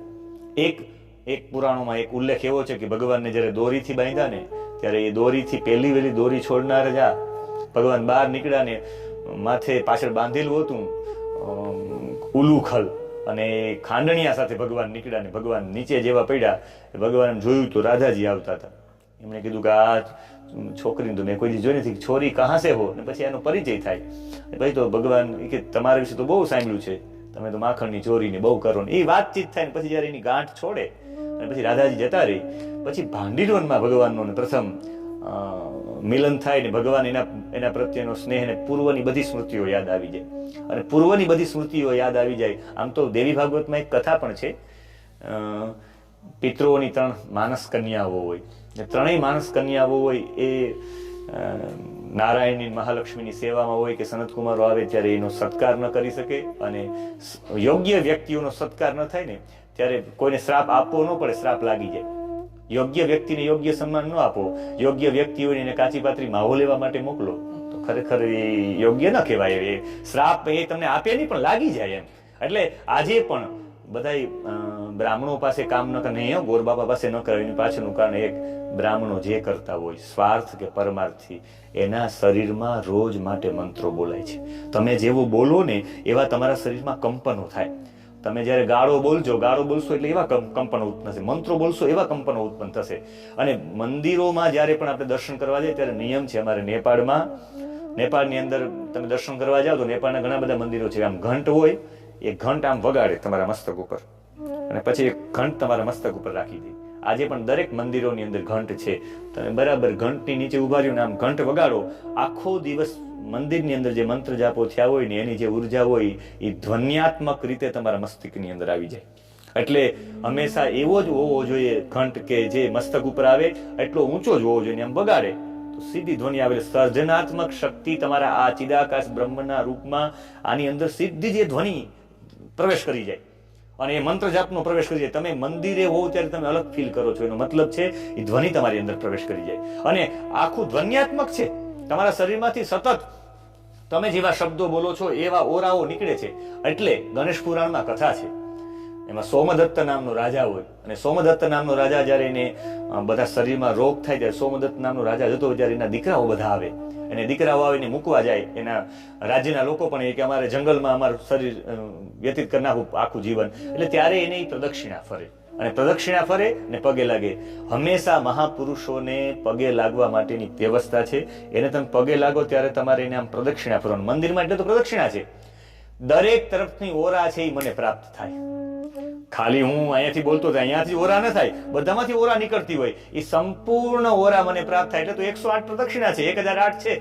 જેટલા વિષ્ણુ સહસ્ત્ર બોલાણા હોય આખા દિવસમાં, ત્યાં આખી રાતના જેટલી પણ ઓરા હોય, તમે એક સાથે આમ ફરવા માંડો એટલે તમામ ઓરાઓ તમને પ્રાપ્ત થઈ જાય. એટલે પ્રદક્ષિણા ફરવા વાળો માણસ છે ને એ તેજસ્વી હોય. તમે મંદિરની ક્યારે પણ પ્રદક્ષિણા ફરશો તમને એ ઓજસ્વીતા તેજસ્વીતાનો અનુભવ થશે. મંદિરની આજુબાજુમાં જે મંત્ર બોલાતા હોય ઓરા મને પ્રાપ્ત થાય ને એ તમે ક્યારે પ્રાપ્ત થાય એ આખામાં ફર્યો તો એવું તો નથી કે અહીંયા જ મંત્ર બોલાવાનો તો અહીંયા જ ઓરા હોય. આખા મંડળમાં ગમે ત્યાં હોય. એટલે મંદિરની ચારે તરફ પ્રદક્ષિણા છે. મારો કહેવાનો મતલબ એ છે કે જ્યારે આમ પ્રદક્ષિણા ફરે, ભગવાન શ્રી કૃષ્ણ અવતાર છે રાધા અવતાર. એટલે રાધા અવતારમાં રાધાજી નીચે આવ્યા, ભગવાન કૃષ્ણ પણ નીચે આવ્યા અને ભાંડીર વનમાં ભગવાન સૌથી પ્રથમ મળ્યા. અને જ્યારે ભાંડીર વનમાં મળ્યા ત્યારે ભગવાન છેલ્લે પણ ભાંડીર વનમાં મળ્યા. 100 વર્ષ સુધીનો ગેપ હતો. એટલે ભગવાને કહ્યું કે જો આ ગેપની અંદર હું હવે જતો રહીશ પછી કદાચ રાધા તો સાક્ષાત મારી આહલાદીની શક્તિ છે, પણ આના વિશે કોઈ નબળું બોલશે કાલ સવારે. એટલે વૃષભાનું અને કીર્તિદા, પૂર્વમાં વૃષભાનું સુચંદ્ર નામનો રાજા હતો અને આ કીર્તિદા હતી કલાવતી નામની આ પિતૃઓની કન્યા હતી. સંતોને સન્માન ન મળી શકે. આ પિતૃઓના દેવતાઓની સેવા માર્યા, નારાયણ લક્ષ્મીની સેવા માર્યા એટલે શ્રાપ મળ્યો આ સનત કુમારોને. આ ત્રણેય કન્યાઓને કહ્યું કે તમારે પૃથ્વીલોક ઉપર જવું પડશે. આમણે માતાજીની પ્રાર્થના કરી. દેવી ભાગવતમાં કથા આવે કે માતાજી અમે તમારી સેવામાં હતા અને અમને આવો શ્રાપ મળ્યો. માતાજી કે ચિંતા ન કરો, હું સાક્ષાત તમારા ત્યાં અવતરિત થઈ મારી માતા બનવાનું તમને પુણ્ય મળશે. હું તમારી ત્યાં દીકરી થઈને આવીશ. અને એ જ કલાવતી એ જ કીર્તિદા બનીને આવ્યા. એને ત્યાં રાધાજી સ્વયં આવ્યા, મેનાને ત્યાં સાક્ષાત પાર્વતી આવ્યા અને સીતા મૈયા સુનૈનાને ત્યાં સીતા મૈયા આવ્યા. ત્રણેય અયોનિજા છે. મારી પાસે તો આજે એક બહુ મોટો લેખ પણ હતો, આજે મારે પ્રસ્તુત કરવો હતો, પણ પછી મેં વિચાર્યું કે કારણ કે એમાં એક રાયણની એક કથા છે કે રાજાજીના લગ્ન રાયણ સાથે થયા હતા અને છે પદ્મપુરાણમાં એની કથા પણ છે. પણ પદ્મપુરાણને બરાબર શ્લોકો સાથે વાંચ્યું હોય તો ખબર પડે કે જે સમયે ભગવાન શ્રી કૃષ્ણ મથુરા ગયા વૃંદાવન છોડીને, એ સમયે રાધાજીએ પણ પોતાનો જે પાર્થિવ દેહ હતો એ છોડી દીધો ને એ છાયા તરીકે રહ્યા. રાયણ સાથે જેના વિવાહ થયા એની છાયા સાથે થયા. સ્પષ્ટ કહ્યું કે રાધાજીના વિવાહ તો નારદજીએ કરાવ્યા છે રાધા અને કૃષ્ણના. એ પછીની છાયા જ રહી. આપણે એમ થાય કે અત્યારે એ પાછળથી ગોળ વાતો કરવા જાય કે રાધાજીની છાયા હતી, નાનું હાથ, એ અમને સમજણમાં ન આવે. હમણાં ઘણા બધા લોકોએ વાતો કરી કે ભાઈ મુહૂર્તો ખોટા હોય છે. કોઈ એવી વાત કરી કે ભાઈ આ ગુરુ અને શુક્રનું અસ્ત છે એ ગતકડું છે. કોઈએ કહ્યું કે આનું બધું આવું છે. પણ એક વખત આ બધી વાતો આવી રીતે થાય છે, પણ તમે એક વખત અનુભવ કરો. આ સમયમાં તમે દરેક સમય બધા દિવસો શુભ જ હોય છે. એમનું કહેવાનું એવું છે કે દરેક દિવસો શુભ જ હોય. દરેક દિવસે શુભ માટે જ ભગવાને અવતરિત કર્યા હોય. જો શુભમાં જ અવતરિત બધા દિવસો જો સરખા જ હોય, બધા દિવસો શુભ જ હોય, તો અત્યારના સમયમાં આપણે એસીમાં રહેવું જોઈએ ને. પ્રકૃતિ બદલે જ છે. શિયાળો આવે પછી ઉનાળો આવે પછી ચોમાસું પણ આવે. જો તમારે જો એવો બધા દિવસો સરખા જ હોય તો બધા દિવસો સરખા હોય તો ત્યારે રાત્રિ લાંબી અને દિવસો ટૂંકા એ તમે કેવી રીતે અનુમાન કરી શકો જો બધા દિવસ સરખા હોય તો? અરે દરેક દિવસોની આબોહવા અલગ હોય. તમે ક્યારેક ફીલ તો કરજો કે જન્માષ્ટમી હોય તમને ખબર ન હોય ત્યારે તમને કે આજ કંઈક અલગ લાગે છે. તમે રામનવમી હોય તમને અમુક તિથિઓનો ખ્યાલ ન હોય, અમુક તહેવારોનો ખ્યાલ ન હોય, તો તમને એ દિવસની આબોહવા તમને બતાવે કે આજે હું કંઈક છું. જ્યારે વસંત આવે ત્યારે આખું બદલી જાય. એના પછી જ્યારે હેમંત આવે ત્યારે પણ ઋતુ બદલી જાય. આ ઋતુઓની અસર શરીર ઉપર થાય. ઉનાળાની અંદર તમને ગમે એવા એસીમાં બેઠા હોય તમને તરસ લાગે છે. એનો મતલબ છે આ પ્રકૃતિની અસર જે આ બ્રહ્માંડ ઉપર છે ને તમારા શરીર ઉપર પણ છે.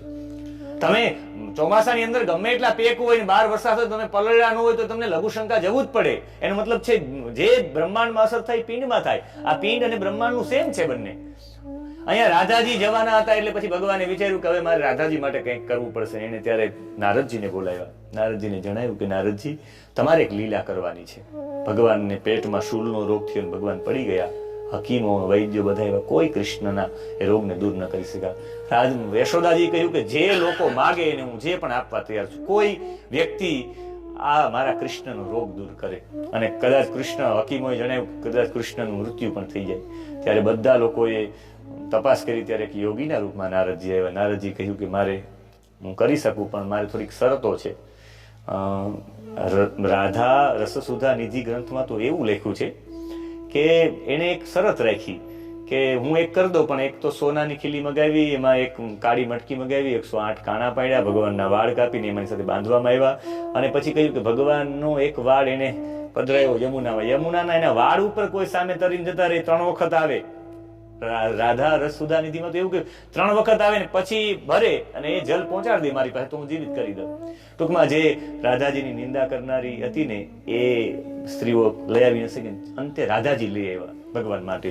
અને ભગવાન ઉપર જલનો સ્પર્શ કરાવે ને જ્યારે ભગવાન જાગૃત થઈ જાય ત્યારે બધા લોકોએ સ્વીકાર્યું. નારદજીએ યોગીના રૂપમાં કહ્યું કે આજે કૃષ્ણ બચી ગયા હોય ને તો રાધાના કારણે છે. રાધા ન હોત તો કૃષ્ણ બચી શકે નહીં. અને રાધા છે એટલે કૃષ્ણ છે. એટલે બધા લોકોએ ત્યારથી વૃંદાવનેશ્વરી એવું નામ આપ્યું રાધાજીનું. આજથી તમે અમારા વૃંદાવનના ઈશ્વરી છો, તમે સાક્ષાત રાણી છો.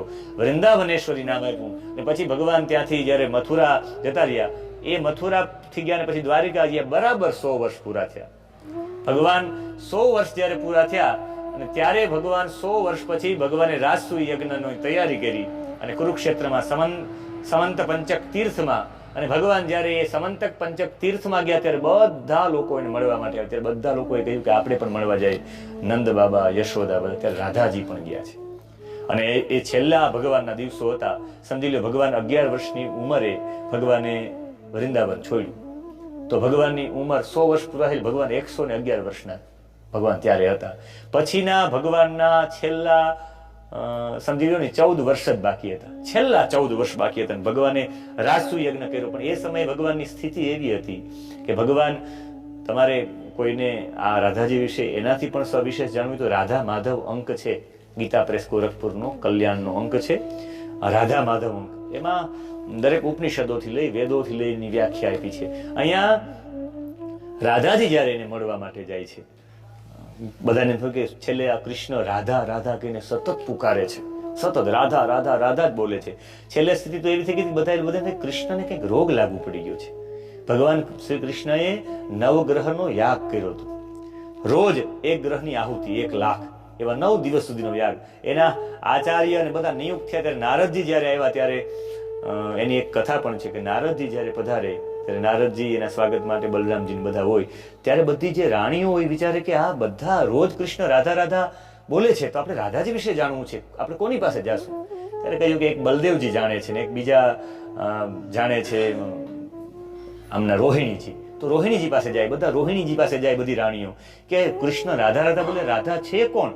કે એક શરત ઉપર હું જણાવું કે હું જયારે રાધા અને કૃષ્ણની વાતો કરું ત્યારે હું લીન થઈ જાઉં, મને ખબર ન રહે કોણ આવી ગયું. એક વખત નંદ બાબા અને રોહિણીજી કહે અમે બંને લોકો વસુદેવને સંભળાવતા હતા રાધાજી કોણ છે, આ કૃષ્ણ કોણ છે. કૃષ્ણની વાતો કરતા હતા. અમે અમને ધ્યાન એવું લાગી ગયું કે ત્યાં કંસ આવીને ઉભો રહી ગયો. કંસને ખબર પડી ગઈ કે આ ઓલો જે નંદ બાબાની આ છોકરો છે બીજો કોઈ નહીં, દેવકીનો દીકરો. ત્યાંથી ખ્યાલ આવી ગયો. નંદ બાબાએ મને સોગંદ આપ્યા કે હવે તમારે જ્યાં સુધી ચોકીદારી ન હોય ત્યાં સુધી કૃષ્ણની કોઈ વાત કરવી નહીં, એટલે હું કરીશ નહીં. તમે કોઈ ચોકીદાર રહ્યો તો બધાએ કીધું ચોકીદાર કોણ? બધા રાણીને હતો રસ સાંભળવા માટે કે રાધાજી કોણ છે. સુભદ્રાજી એ સમયમાં ત્યાં ડિલિવરી માટે આવ્યા હશે. સુભદ્રાજીને કહ્યું કે વિનંતી છે તમે સેજ બેસો ની બહાર. અને અમે તો બલદેવજી કે કૃષ્ણ આવે તો ના થોડા પડી શકે, તમે અંદર ન આવો, તમે બેન છો એટલે કહી શકો. એમને બેસાડ્યા. એને પણ કા નામ રાખ્યો ને પ્રારંભ થયો આખા રાધા ચરિત્રનો. એ તો બહુ વિશેષ લાંબી વાત છે, પણ મારે મૂળ વાત કહીને પછી આ રાધા ચરિત્રને પાર્વતી માને અર્પણ કરવું છે. હા, એટલે આ રાધા ચરિત્રમાં રાધાજી જયારે વૃંદાવનેશ્વરી જયારે સમંતક પંચક તીર્થમાં આવે ને એ સમંતક પંચક તીર્થમાં બધી રાણીઓ, અહીંયા નારદજી આવે, નારદજી જયારે આવે ત્યારે નારદજીનો સ્વાગત માટે કે રાણીઓ ક્યાં છે? તો નારદજીના સ્વાગત માટે રાણી માટે બલદેવજી બધા રાણીઓને બોલાવવા માટે જાય, તો રાણીઓ બધા ત્યાં હોય, આમ કાન રાખ્યો તો સુભદ્રાજી રાધા ચરિત્રમાં લીન, એકદમ તન્મય. અને એ સમય જેવા એ તન્મય થયા ત્યાં બલદેવ જેવા કે આ સુભદ્રા કાન રાખીને શું જોઈ ગઈ, બલરામજીએ પણ કાન આપ્યો, એ રાધામય. બલદેવજીને કૃષ્ણ ભગવાન ગયા કે હજી કેમ ન થાય, કૃષ્ણ ભગવાન પણ ગયા, એને કાન રાખ્યો રાધા ચરિત્ર, એ તન્મય. હાથમાં સુદર્શન ચક્ર હતું એ નીચે પડી ગયું, એ તન્મય.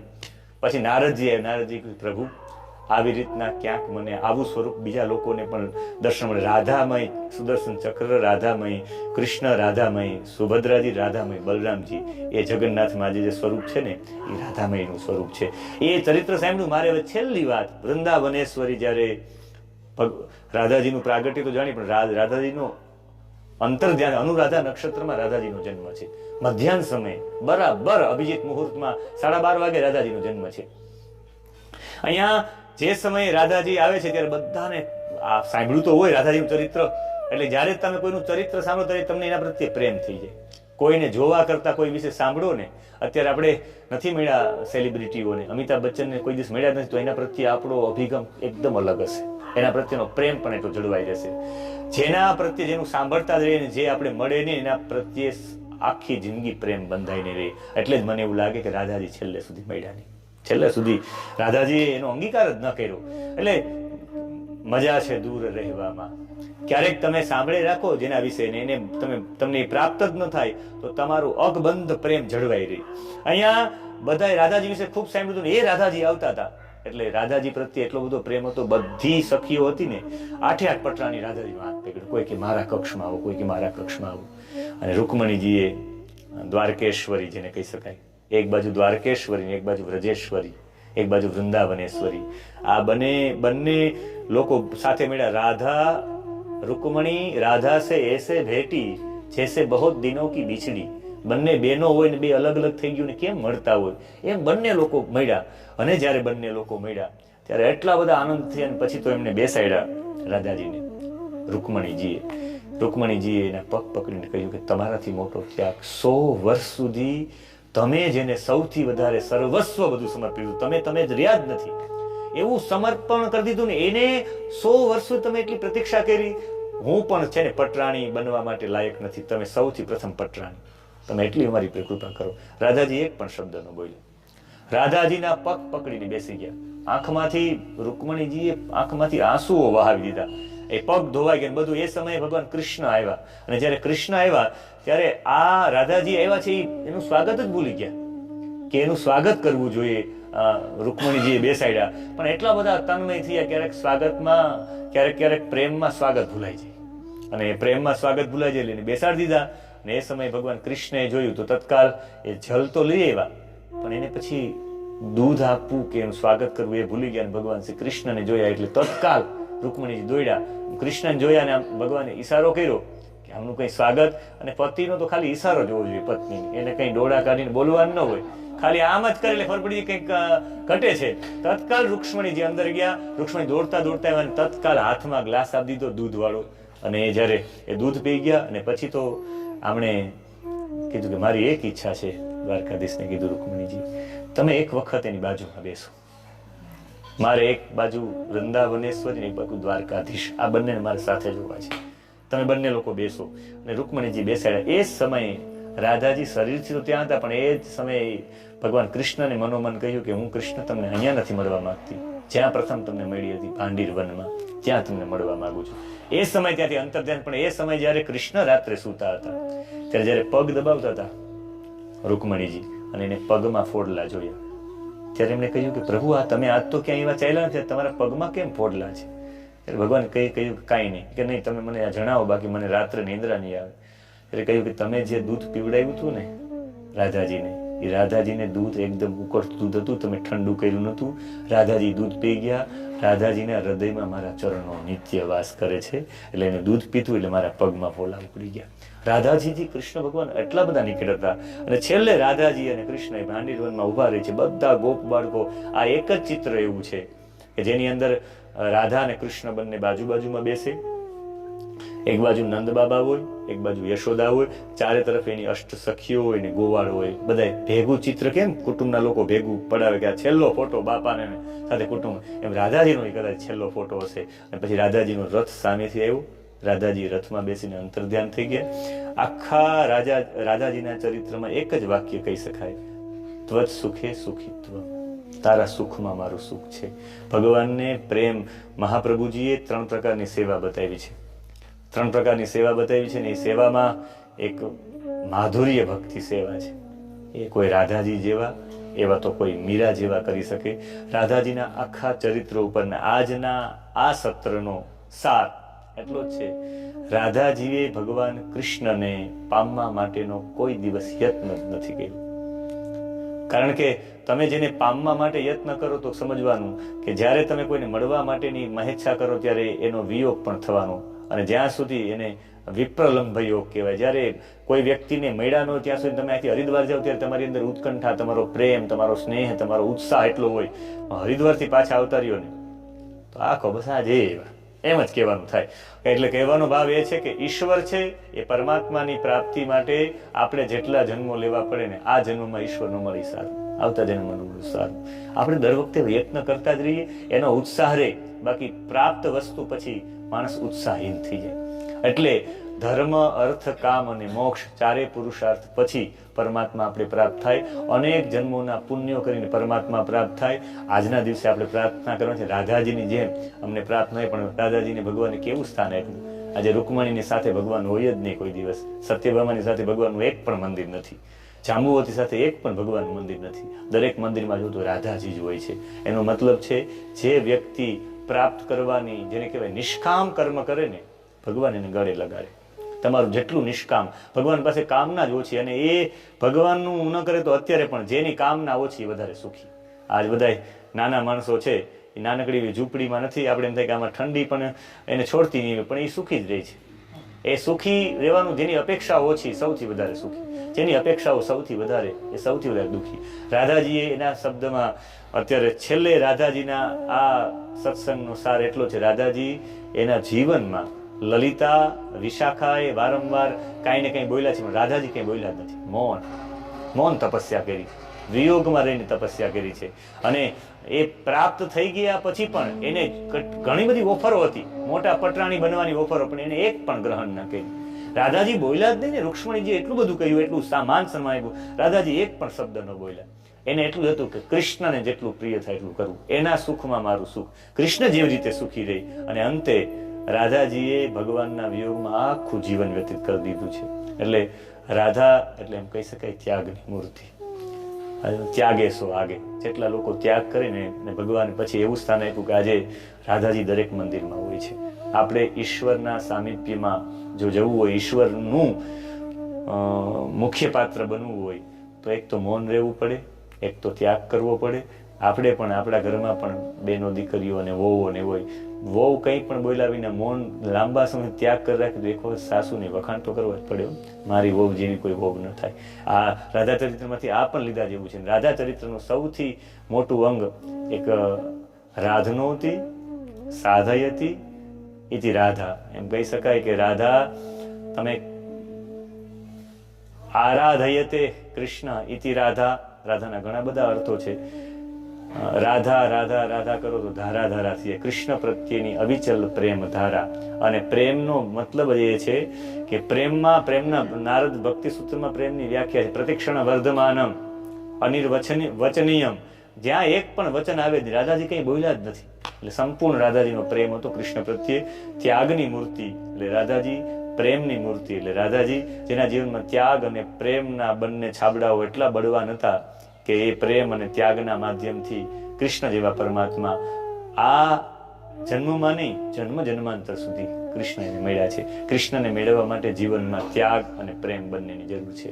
પ્રેમ એટલે ખાલી પ્રેમ નહીં, પ્રેમનો મતલબ છે પ્રતિક્ષણ વર્ધમાન, દિવસે દિવસે વધતો જાય. કૃષ્ણ જેમ દૂર ગયા એમ તો રાધાજીનો પ્રેમ સવિશેષ વધી ગયો. અને અનિર્વચનીયમ પ્રેમ સ્વરૂપમ, જ્યાં કોઈ પણ વચન જ ન આવે, જ્યાં કોઈ વાત જ ન આવે એને પણ પ્રેમ કહેવાય. અને એનાથી પણ વિશેષ જ્યાં ભગવાનના જ સુખનો વિચાર હોય ને એને સાચો પ્રેમ કહેવાય. ભગવાન માટે સંપૂર્ણ સમર્પિત. આ ભાવ સાથે આજના આ રાધા ચરિત્રની 2-3 વાતો એ રાધાજીના જીવનમાં આવી ઘટનાઓ પણ ઘટિત થઈ છે. ઉદ્ધવને કહ્યું કે કૃષ્ણ જેમાં રાજી રહીને એવું કાર્ય કરવા માટે હું તત્પર છું, તમે પણ પાછા આવતા નહીં. એવા રાધાજીના આ ચરિત્રને ભગવાન શ્રી કૃષ્ણના ચરણોમાં હું તો હમણાં વિચારતો હતો, આ રાધાજીનું હમણાં હું વાંચતો હતો ત્યારે રાધાજીનું ચરિત્ર કરતો ત્યારે વિચારતો કે રાધાજી છે એ ખરા અર્થમાં જો કૃષ્ણને ત્યાં જ મળી ગયા હોત વૃંદાવનમાં, કદાચ રાધાજીને વૃંદાવનમાં લગ્ન થઈ ગયા હોત તો જગતગુરુ કૃષ્ણના રૂપમાં કૃષ્ણ આપણે મળે જ નહીં. આજે ગીતાનું જ્ઞાન બધા લોકો સુધી પહોંચાડ્યું તો એવા કૃષ્ણ આપણે કદાચ મળી ન શકે. અને કૃષ્ણએ પણ એના જીવનમાં સતત સંઘર્ષ કર્યો છે. એવા એક મને એવું લાગે કે કૃષ્ણ એવા એક યુગ પુરુષ તરીકે બધા વચ્ચે જાય એવા હેતુથી રાધાજીએ પણ કોઈ દિવસ એનું સ્મરણ કર્યું નથી. રાધાજી કદાચ એને બોલાવી પણ શકતા હતા, કૃષ્ણને પત્ર લખીને બોલાવી શકે કે કૃષ્ણ મારા માટે એક વખત આવી શકે ને, પણ એ પ્રેમ ન કહેવાય. જે કર્તવ્યથી વિમુખ કરે એને પ્રેમ ન કહેવાય. એટલે તો સાચા આપણા વીર પુરુષો છે અત્યારે જે આપણે બોર્ડર ઉપર લડી રહ્યા છે એના ઘરનાઓને પણ ધન્ય કહેવાય. કારણ કે એ પણ એને વારંવાર જો સમાચાર આપે રાખે તો એ કોઈ દિવસ કરી જ નથી. ઉર્મિલાનો એક પ્રસંગ છે કે એને રામજી પાસે કહ્યું હતું કે પ્રભુ હવે કોઈ દિવસ મારા પતિને મારું સ્મરણ આવવું જ ન જોઈએ. જો એનું મારું સ્મરણ આવે તો તમારે અહીં ધક્કો ખાવો પડ્યો ને. રાત્રિને એની બહુ સુંદર કથા છે. પણ આજે રાધા ચરિત છે એટલે રાધાજીના નામ સાથે અરે રાધે રાધે ગોવિંદ ગોવિંદ રાધે રાધે રાધે ગોવિંદ ગોવિંદ રાધે રાધે રાધે રાધે ગોવિંદ રાધે રાધે રાધે રાધે ગોવિંદ રાધે ગોવિંદ રાધે ગોપાલ રાધે ગોવિંદ રાધે ગોપાલ રાધે ગોવિંદ રાધે ગોપાલ રાધે ગોવિંદ રાધે ગોપાલ રાધે રાધે રાધે ગોવિંદ ગોવિંદ રાધે રાધે રાધે ગોવિંદ ગોવિંદ રાધે રાધે રાધે ગોવિંદ ગોવિંદ રાધે રાધે રાધે ગોવિંદ ગોવિંદ રાધે ગોવિંદ રાધે ગોપાલ રાધે ગોવિંદ